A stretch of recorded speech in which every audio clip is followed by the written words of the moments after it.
kapatid na Duterte na to. Etong si Baste. Tangina mo, Baste. Bakit mo pinipigilan ng pagbubukas ng Bukana Bridge? Ha?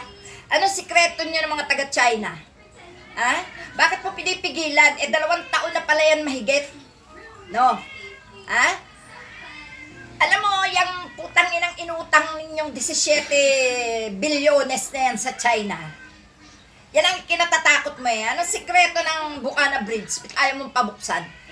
No? Siguro, puro light materials ginamit nyo dyan, ano? Siguro, talagang binembang-bembang nyo yung pera dyan, ano? Tapos ang taong bayan ang magpapasan ng pagbabayad. Utangin na kayo, ang ikinontrata nyo sa China, yung aming China Sea, ay itong aming Philippine Sea, no? Ha? Utangin na kayo. Wala kayong gawang magaling. Ipinangkontrata nyo sa China ang West Philippine Sea ng Pilipinas, no? Kapalit ng lintik na mga bridge na yan. Inutangan ng tatay mo ang China. Magkano yun? 17 billion ang inutang para lang magpatayo ng putang inang bridge na yan, kunwari. Pero hanggang ngayon, bakit tayo pabuksan? Sasabihin mo, delikado para sa mga mamamayan? Bakit? Anong alam mo dyan? China din naman ang mga trabahador din, contractor din ng China ang nagpagawa niyan. Ha? Ginagago ninyo kami, no? Ha? Kaya pala pigil na pigil kang buksan niyang Bukana Bridge na yan. May anomalya dyan, no? Ha? Kayo ni Amy Marcos, tanga-tanga kayo talaga eh, no? Hayop na nga to, mga mandarambong. Tangin na. Pagkatapos ngayon, para hindi mabuksan niyang Bukana Bridge na yan, pinalalabas nyo na naman na mayroong terorista dyan sa Davao. Wala namang ibang terorista dyan, kundi kayo rin eh. Ha?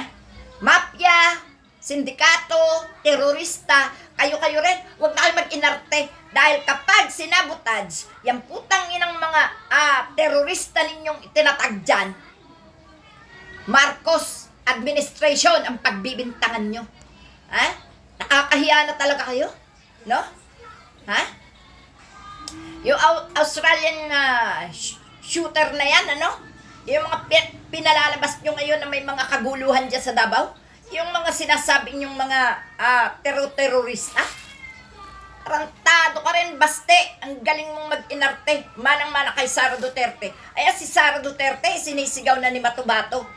Siya ang ulo ng EJK sa Davao. Dahil siya ang mayor.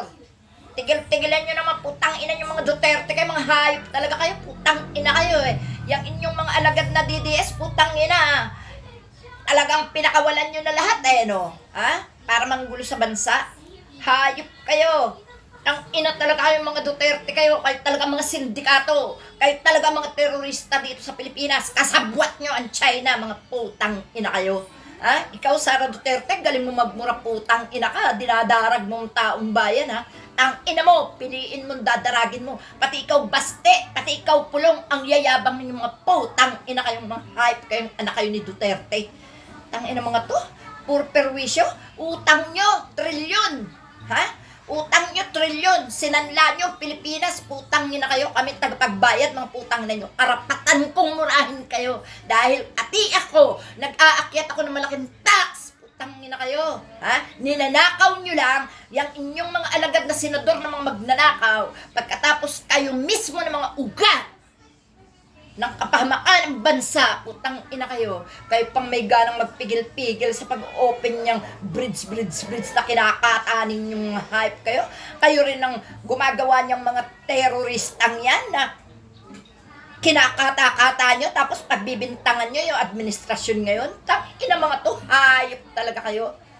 Tang ina kayo, may araw din kayo. Tang ina, darating din ang pinakamasakit na karma sa inyo. Masakit pa sa mga ginagawa nyo.